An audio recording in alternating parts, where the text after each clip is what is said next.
I recently compared Endless Space 2 to Stellaris, and I thought, why not continue comparing a couple games that I really love. So Sins of a Solar Empire was my favorite game before Stellaris came along. I've got 600-700 hours invested in both games, and I love them both.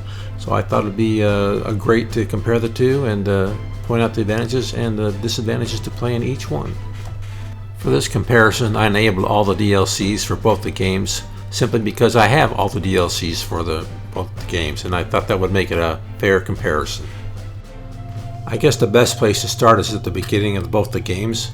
So for Sins of a Solar Empire, you start by clicking the single player game. You can choose from the map sizes. It's got small, medium, and large.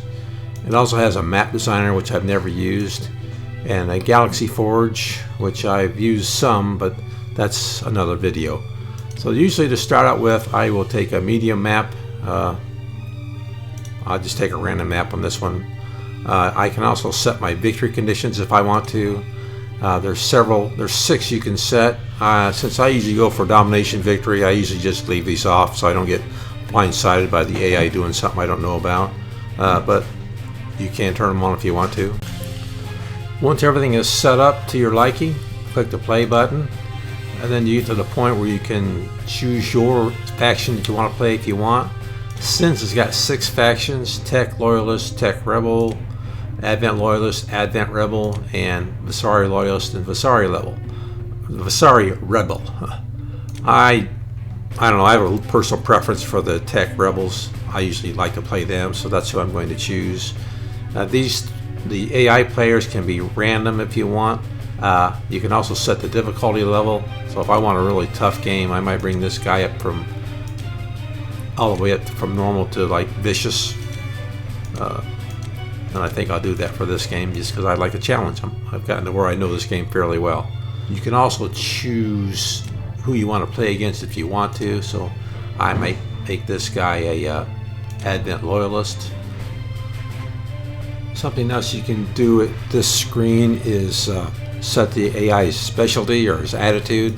So I can make him a vicious aggressor, a vicious fortifier, a vicious researcher, economist, or something random. I'll just leave this guy as a vicious aggressor. That way he'll attack early and attack often. When I'm done tinkering with all this, I will just select the start button and the game loads up and you're ready to play. When you start a game in Stellaris, you've got a lot more options to choose from than you do in Sins. You can create custom empires if you want to, and you've got a whole bunch of empires to choose from that you can play. I usually start out with the United Nations of Earth. I'll select that, and here you've got you can set the galaxy size and galaxy shape, similar to what you do with the maps option in Sins. You can also set the number of AI players that you play against, all the way up to, 18. You can have advanced AI starts and Fallen Empires. These are both advanced. That's similar to setting the AI difficulty level in Sins of the Solar Empire. In this one, you can control the number of habitable worlds there are for you to discover.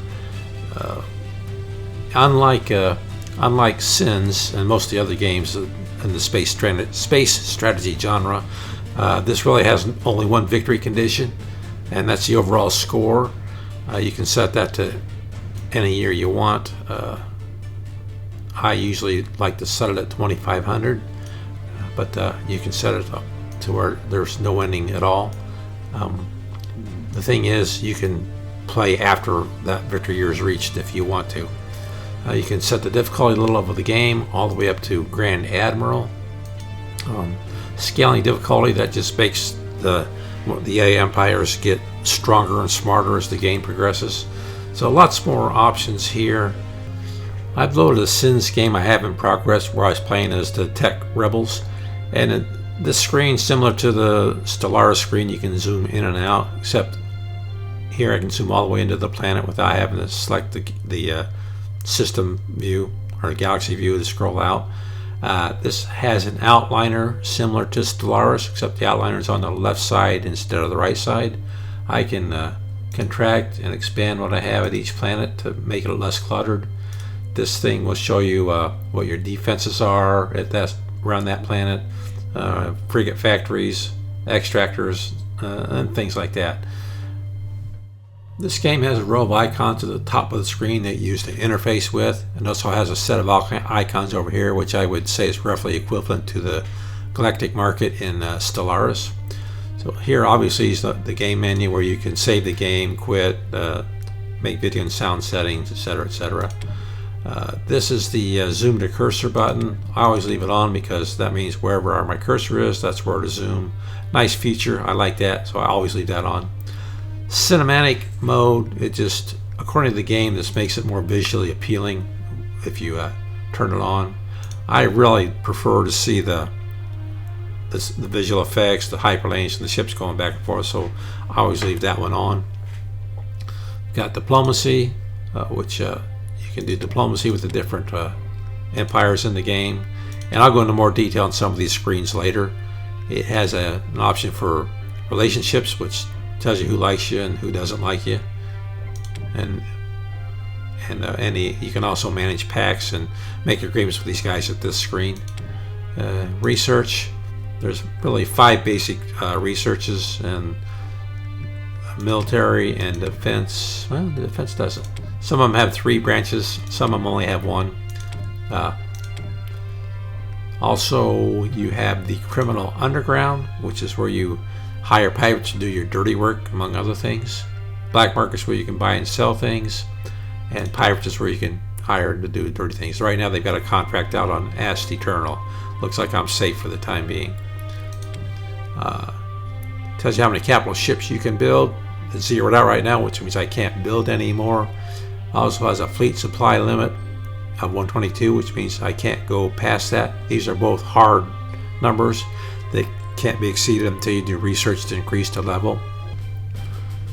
You can also get a summary of your credits at the top of the screen, plus minerals and crystals. And really, SINS only has 3 what I call economic systems as compared to Stellaris. This over here, I would say, roughly compares to the galactic market in Stellaris. You can buy metal, you can buy crystal, or you can sell metal, or you can sell crystal. The main interface for Stellaris has a lot more going on with it than the SINS interface, but Stellaris is a lot more complex, deep game, whereas Sins of a Solar Empire Rebellion focuses more on combat and colonization. This game also focuses on, Stellaris also focuses on economy and diplomatic relations and things like that. So it places a higher emphasis on a number of things. So that makes obviously it makes the interface a lot more complicated. So the outliner I was talking about previously is over here, and this breaks down your sectors, planets, shipyards, star bases, military fleets, and you can go to any of those, bring up details about any of them, or you can double click and go to where they're located. Civilian ships, science ships, construction ships, etc. Observation posts that you have up, armies, which is something that SINS does not have as armies. You've also got a row of icons at the top similar to SINS, and these are your main economic systems that I call them. It's also got your empire size and envoys and a whole lot more going on. Off to the left you've also got contacts, like who you made contact with, and it's a lot more than what SINS has, but then again Stellaris is a lot more complicated game. So really I like both the games. Like I said earlier, interface is a lot more complicated. One thing I like about this is the same as SINS. You can zoom in and out to wherever your cursor is. Unlike SINS, I can't zoom all the way into a planet. To do that, I have to click on the system itself to go to the system view, and then here I can again zoom in and out to see what the system looks like. Research is a big deal in both these games, and in SINS you go into the research tab and you've got 2, 3, 4, 5, 6 categories to choose from. 2 of these can be done simultaneously. The military and the defense both take military labs to do the research. Civilian and diplomacy take civilian labs to do the research, or civic research stations, I'm sorry. So the key to this is, like for this one, I need 2 military labs, and it looks like I've got them. I just don't have the points in the hull reinforcement, which is here. So I'd have to complete the research there to go on to the next one. This one is a little different. It's telling me I require 4 military lab structures, and I evidently don't have enough. Looks like I've got 3 according to this. So the way to get more slots for labs is one of 2 things. You can either improve planets or conquer more planets, so you get more tabs to more areas, more space to build labs in. You've also got the fleet logistics screen. This is where you increase your command limit for this is for the capital ships. This is for your fleets. I don't have enough energy credits, or what are these? I don't have enough credits for this, but I do for this, so I'll start research on that so I can have more ships. Also got artifacts. I'm not sure why those are in the research tab, but this is similar to relics in Stellaris. They give you benefits like a faster ship fire rate. Research in Stellaris is a little different than Sins. And at the technology screen, you can research up to 3 different items instead of 2. Unlike most games, though, Stellaris does not give you any idea what's going to be available next, or what the next level of research is after you complete an item. Once research is completed, what pops up may be entirely different than what you had the last time. Some of them may repeat, some of them may not. So that's one big difference. A couple of big differences, really. Stellaris also has relics just like Sins does. That's found under the Society Management option on the Relics tab. And just like in Sins, these give you bonuses for fleets or ship upkeep or whatever the case may be. Also in Stellaris, you have a naval limit or a fleet limit, but unlike Sins, this is not a hard cap. So like my limit is 285, but I've got 301, and although I'm over the limit, it still lets me do that. It's just I have to pay a penalty, and as long as I can pay the penalties, I can go over the limit as much as I want to in Stellaris. One thing I really like about Sins is it pulls you into the action almost right away. As soon as you explore a planet or send a fleet to a planet or an asteroid, you're involved in combat right away, because there are pirate fleets that guard those planets and asteroids. The nicer the planet, the bigger the fleet. So it just pulls you into the action right away, which is different from Stellaris, which is more of a gradual thing. The other thing nice about this combat system in Sins is that once you wipe out the opposition or wipe out the pirates, you're free to take the planet with a colony ship. With Stellaris, you've got a war score system, and that kind of slows you down. So in other words, Sins is a lot faster game to play and complete, whereas Stellaris will take quite a bit of time. Creating and disbanding fleets is pretty easy in Sins as well. Like if I want to disband this fleet, I draw a box around it, click on Tactics Management, and this is Leave Fleet, and that will disband the fleet as soon as I unpause this game. Same thing is true if I want to create a fleet. I just draw a box around the ships I want to put into the fleet, go to Tactics Management and click Create Fleet, and once I unpause the game, that fleet is created again. So there are a few other options at this screen. You can set the fleet cohesion, standard, loose, tight, and you can set the engagement range in the gravity well, or a hold position, or a local area only. One last thing about fleets is if you go back a screen, this move icon is at 3 arrows. That means all the ships will move together. So if you're warping into an enemy system, all the ships will warp in at once. That way you're not sending ships in there one at a time and they're getting picked off before the heavy duty stuff arrives. Now the exact opposite is true if you're retreating. You can right click on this to change it to 1 arrow, and that means the ships will leave the gravity well whenever they are able to. So you may leave a few stragglers behind, they get wiped out by the enemy, but it's better to lose a few ships than lose your entire fleet. I've loaded up a game of Stellaris where I've got a hot war going on. Combat in Stellaris pretty much gets started. You have to declare a war. You're not automatically at war with anybody when the game starts. Hostile forces. This is it's pretty cool, really, the combat sequences.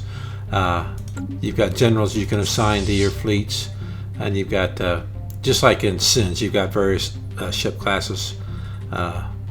You can customize fleet ships in this game, whereas in Sins you can't. When I was talking about my fleets, I think I said generals can be assigned to the fleets, and really I should have said admirals. Fleets in Stellaris are created automatically at whatever starbase they're built at. So if I build ships here, I can't, that's a conquered starbase. But if I go to one of my own starbases, ships that I build there will start a new fleet, and then as more ships are built, they will join that fleet. In Stellaris, it's also pretty easy to combine fleets or disband fleets. So if I wanted to merge these into one bigger fleet, I just hit the shift key so I've got both fleets selected, and just click the merge fleets button. So as far as I know, at least, in Stellaris, unlike Sins, you cannot change the behavior of your ships on the fly. You can't set the combat range or the aggressiveness. That's done through the ship designer with the advanced combat computer. But what happens is you need to bring a ship back in to either retrofit it or create an entirely new ship class. With this advanced computer, let's say I pick this one, it has a ship engagement range of 50%, and it'll stay way out while it fights, which is ideal for your big ships. There's a lot more to say about both these games, but I intended to keep this video at about 10 minutes long, and it's already over 17 minutes. The key is, Sins is a game that brings you into the action right away, focuses on combat and conquest, whereas Stellaris is more of an overall game that really gets you involved in running an entire empire. So I hope this has given you a flavor of what both games are like, and until next time, I will talk to you later.